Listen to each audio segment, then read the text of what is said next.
Bro, I'm serious. She is such a bad speaker. Man, when I hear Kamala Harris speak, it's like white noise. It is so unimaginably uncharismatic. Political tell-all books like this are so sick. Publicly, I was a coward, but privately, I was actually being very brave. Yeah. New Kamala Harris writes that Biden's response to Gaza was inadequate. I had to plead with Joe to extend the same empathy he showed to the suffering of Ukrainians to the suffering of innocent Gazan civilians. Harris also writes to Biden, but he couldn't do it. While he could passionately state, I am a Zionist, his remarks about innocent Palestinians came off as inadequate or forced. Gaza was also a factor in Harris's VP deliberations. When she met with Shapiro, we talked about how to handle the attacks he confronted on Gaza and what effect it might have on the enthusiasm we were trying to build. Big protests at the convention were a major concern. Harris acknowledges becoming frustrated with left-wing Gaza protesters. The threat to withhold their vote got to me. It felt reckless. The issue was not binary, but the outcomes of this election certainly was. Why weren't they protesting at Trump rallies, I wondered.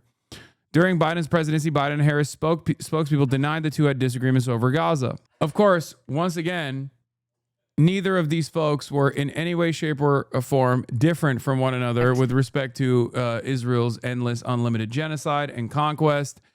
And that was part of the puzzle for them. Adam Johnson writes, she still thinks the issue was feigned empathy or lack thereof. For Democratic elites, everything is a PR problem. The issue was not the fact that Biden was a conspicuous racist who didn't even bother faking like he cared about Palestinians. The issue was that he acted upon this disposition with material policies. Policies Harris still, a year later, hasn't rejected.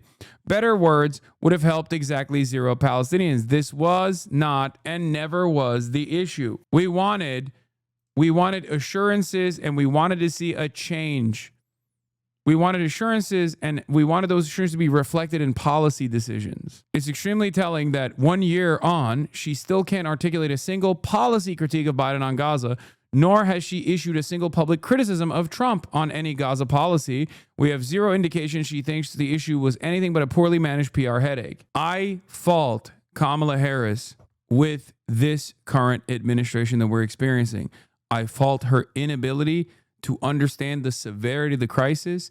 I fault her with inaction in the face of genocide because she decided to take the worst option possible, a continuation of business as usual politics at a time when there was so much discontent towards Joe Biden that she became the leader of the Democratic Party as the vice president.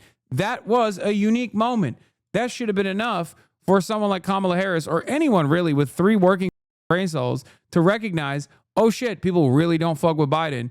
I am going to be a different candidate. While running for president, she said she had no daylight with Biden's policy on Israel and would continue them unchanged. Indeed, based on these excerpts, it seems she only differed with Biden's rhetoric and not his policies. Harris, on one hand, and they still don't understand it, by the way. They will never understand it. I think liberals refuse to understand it. They think it's all just like a minor tweaking. It's like a PR note and things will be better. While running for president, she said she had no daylight between Biden on the policies. Harris, on the one hand, says she was very influential and consequential in the White House, but on the other hand, says she had absolutely no influence over Biden on Gaza, but also repeatedly says she agreed with him 100% and would prolong Biden's policies to the letter. Only difference, based on the excerpt in this book, is she had with Biden was over his speeches being so lopsided towards Israel. Did she agree or disagree with Biden greenlighting to demolish Rafah, defund UNRWA, bomb hospitals? Doesn't say. She offered rhetorical, not policy changes. This signals a larger Democratic theme. They want to criticize the condition of Palestinians without naming the culprit. They want to pretend there's nothing the U.S. can do about it, and all the legitimacy, arms, and money we give to Israel provides us no leverage to do anything. By the way, have you addressed the brain-rotted allegations that they will not touch you because you serve the purpose of keeping the left divided? Yes, that is true. My job is to divide the Democratic Party. Please do not arrest me. Please do not prosecute me. Please do not deplatform me. I am your most loyal servant, Donald Trump. Please. That's great. I hope they think that. And I hope they keep me from being deplatformed. That's such a funny take from a person who is not even a marginal figure on the left or even the Democrat Party, if we're being real. My ex literally said that to me when we broke up. Yeah, I'm such a divider of the left. I'm such a divisive figure of the Democratic Party that I constantly demand that they stop capitulating the Republicans so they can actually win elections and actually do the right thing by their voters, you know, defend marginalized groups, improve people's material conditions, things of that nature. How divisive. You only consider that to be divisive if you don't care, if you just simply think this is team sports. Yeah, she called Trump a communist. Apparently, Doug and I, my husband. Kamala Harris on The View on election night. That night, I grieved in a way that I have not since my mother died. The pain was not at all about losing a race. I knew what it was going to mean for the country. All I could say over and over again was, my God, my God, my God. It was very difficult. Where is the Rachel Maddow interview that she did? She's doing the media rounds right now. These are Kamala's exact words on why she didn't break from Biden. Still, Harris defends her actions against her critics, who said she could have done more to distance herself from Biden, saying she did not want to embrace the cruelty of my opponent. She also argues that naming one specific policy difference would have created a backwards-looking rather than forward-looking conversation and would have limited the definition of the difference between us to that one thing rather than my unique perspective on a variety of issues. Oh my God. In hindsight, Harris writes she wishes she'd said that, unlike Biden, she would appoint a Republican to her candidate. Wait, she did say that. His reaction to that since this part of the book has come out. Oh, this is Pete Buttigieg. She said Pete Buttigieg is a homosexual, so I couldn't have him as my VP. Straight up. And then she's like, I didn't mean like he's gay and that's wrong. I just meant that like people are not ready for a gay man or something. If you've had any reflection on that, or I guess I'd ask you to just elaborate on that a little bit. It's hard to hear. Yeah. With you running as, you know, you're the first woman elected vice president. You're a black woman and a South Asian woman elected to that high office, very nearly elected president. To say that he couldn't be on the ticket effectively because he was gay is hard to hear. No. That's not what I said. That he couldn't be on the ticket because he is gay. Yeah. They came after my boy so hard, Bernard. They were like, oh, you said you can't run because you're a woman, over and over again. Okay? Over and over again. But well, yeah, when Kamala's like, yo, you're gay, sorry, not going to work for me. To a gay woman, by the way, is who she's saying this to, which is crazy. Gay. My point, as I write in the book, is that I was clear that in 107 days, in one of the most hotly contested. It's just so funny because by no means am I defending Pete Buttigieg, okay? I am not. I'm not defending Pete Buttigieg as a decent VP pick or a presidential pick, okay? I do not like Pete Buttigieg. But his sexual identity has nothing to do with that, okay? It's his worldview that I do not like. That is insane. I have time and time again responded to critics who have said Kamala lost because she's a black woman. And there are many black critics of mine who have said this as well, that like America was not ready for a black woman. America hates black people. This is true. America does hate black people 100%. And America hates women. Also 100% true. The problem is it doesn't matter. Those are hurdles. Those are setbacks that you can overcome. And the only way to overcome those setbacks is by being an earnest communicator and also having great policies. Kamala Harris did not have great policies, and that's the reason why she ultimately lost. That's it, okay? It isn't to, I would never in a million years say that like a gay person doesn't have a harder time winning the presidency, or a woman has a harder time winning the presidency than a man, or a black person doesn't have a harder time winning the presidency than a white person. This is all true. Okay, but these hurdles are negligible if you have great policies that keep the voting population in mind. That's it. That's it. But if you don't have those things, then yes, you will not be able to eke out a marginal victory. Elections for president of the United States against someone like Donald Trump who knows no floor. Oh yeah, he would have just said Pete Buttigieg is gay, Lamau, and he would have won that way. To be a black woman running for president of the United States, and as a vice presidential running mate, a gay man, with the stakes being so high, it made me very sad, but I also realized it would be a real risk. No matter how, I've been an advocate and an ally of the. Look at Rachel Maddow's face. the LGBT community my entire life, so it wasn't about yeah, right. So it wasn't about any prejudice on my part, but that we had such a short period of time. Yeah, time was running out. That's why America was just not ready for a gay man in 107 days. 108 days? Maybe then. None of this matters. None of this matters. But the problem is, Democrats only speak in one language, which is electability. And it's ironic because they're speaking in the language of electability as to why they make certain decisions after they've lost. It's like, maybe you don't know electability. Okay, let's try something different. This is what is so frustrating to me. It's like, well, you're lost. Why are we losing? Why are we listening to a loser? But I was homophobic for a really good reason. No, like the problem here is just hey, you don't agree with people to just policies or something. But the reality of the matter is she unironically was afraid of Pete Buttigieg because he was gay and was afraid of Josh Shapiro because he was Jewish and also pro-Israel. Okay, that's clear from like the excerpts that I've seen. But what's so stupid about this is none of that matters. Okay, this is all negligible.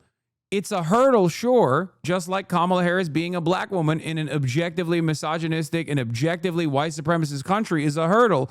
But you can clear that hurdle if you actually have good policies. If you go to people and you go, listen, I'm a black woman. You don't have to say that. People can see it, right?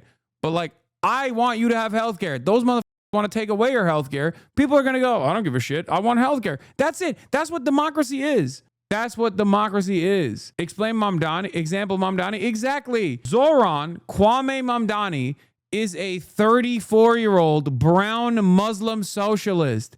What are we talking about? I'm so glad he won the primary so I could just point to him every single time to be like, really? Just like Barack Hussein Obama won by LeBron numbers. Of course, he convinced a lot of people about how progressive he actually was, but didn't follow through on that at all. But, you know, regardless, turns out presenting yourself as like a progressive that doesn't care about like, partisanship and things of that nature. We're not a blue America. We're not a red America.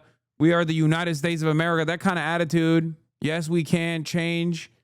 That type of shit works. Kamala won, election was stolen. Let's go. Blue and on is in here. And the stakes were so high. I think Pete is a phenomenal. The stakes are so high. I agree. Some people took it seriously. You guys didn't. That's the problem. That's the problem that I have with liberals. That's the problem I have with the Democratic Party. If you understood the stakes and you understood what it meant for Donald Trump to win the election, the things that I was complaining about over and over again, you never addressed.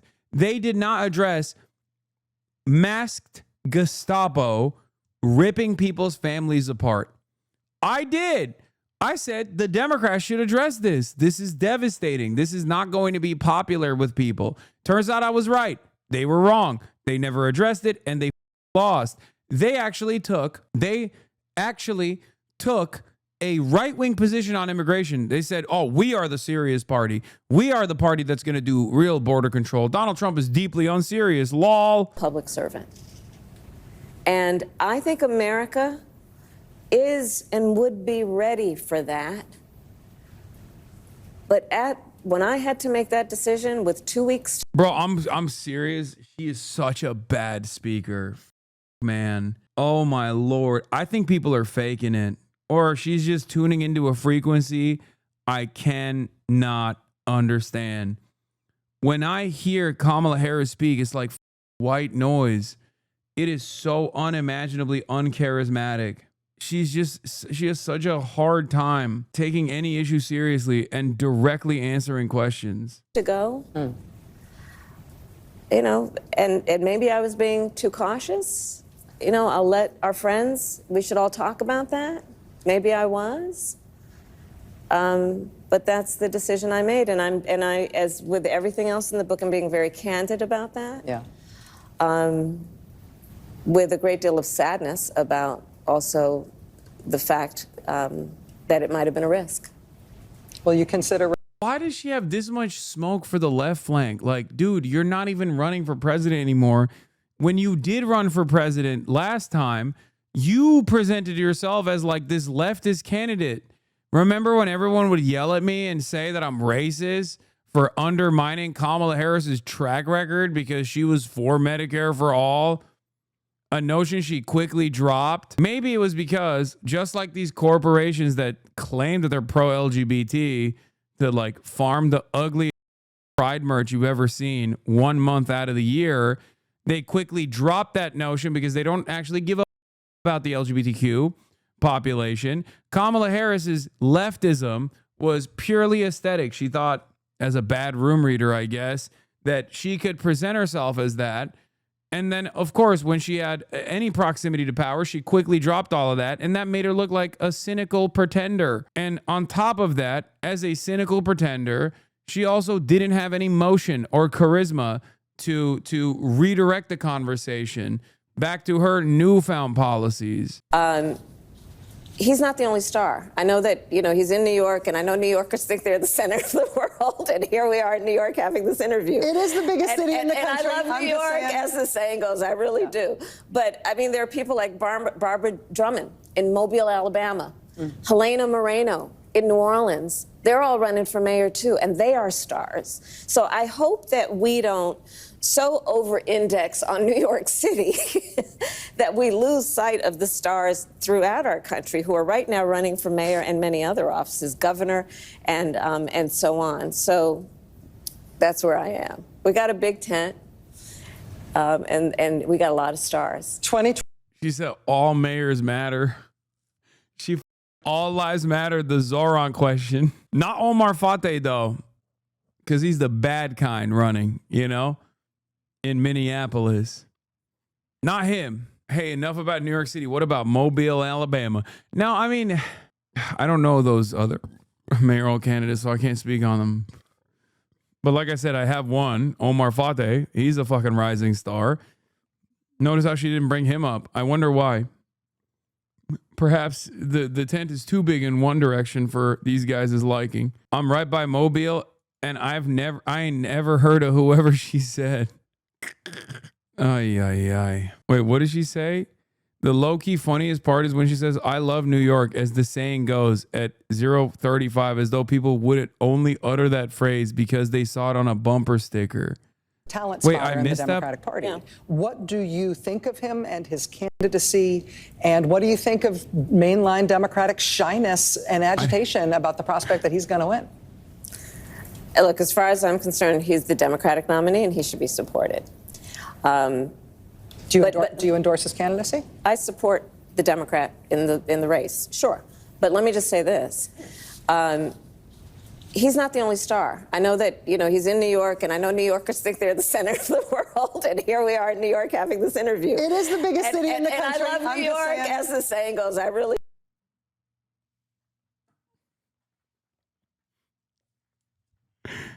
Concrete jungle where dreams are made of.